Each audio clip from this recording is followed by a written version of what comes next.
आज रउआ सबके बीच बहुत ही प्यारा एक सावन के शिव भजन लेके आइल बनी। अच्छा लगे तो लाइक करें, शेयर करें, कमेंट में बताएं, ज्यादा से ज्यादा शेयर करिए, अपना प्यार दुलार आशीर्वाद दी।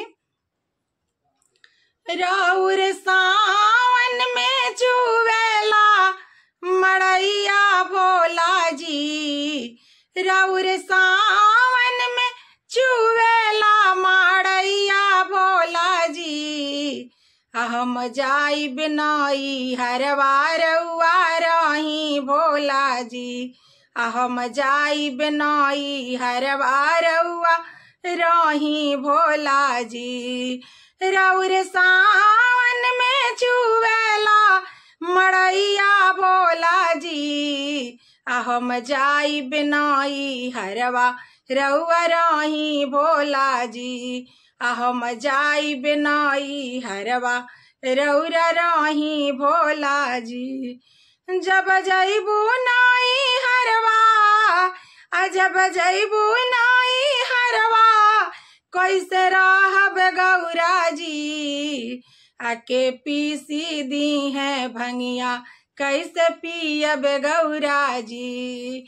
के पीसी दी है भंगिया, कैसे पियब गौरा जी। एक दिन पीसब रौरा भंगिया, दुई दिन पियब भोला जी। एक दिन पीसब रौरा भंगिया, दुई दिन पियब भोला जी। हम जाई बिनाई हरवा रउरा रही भोला जी, हम जाई बिनाई हरवा रउआ रही भोला जी। जब जइबू नाई हरवा, जब जइबू नाई हरवा, कैसे रहब गौरा जी। के बीस तर लगई है, कैसे सूतब गौरा जी।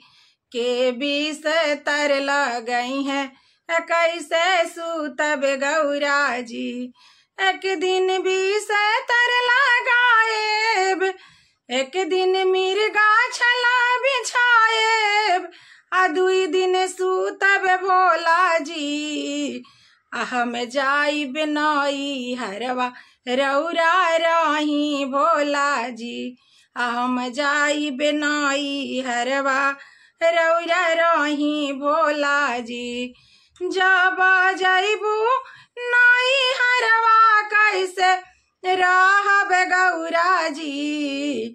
जब जइबू नाई हरवा, कैसे रहब गौरा जी। के भरी दी है पनिया, कैसे नहायब गौरा जी। के भरी दी है पनिया, कैसे नहाइब गौरा जी। एक दिन भरब रउरा पनिया, एक दिन भरब रउरा पानी, दुई दिन नहायब भोला जी। एक दिन भरब रउरा पानी, दुई दिन नहायब भोला जी। हम जाई बिनाई हरवा रउरा रही भोला जी, हम जाई बिनाई हरवा रउरा रही भोला जी। रउर सावन में चुवेला मड़ैया भोला जी, रउर सावन में चुवेला मड़ैया भोला जी।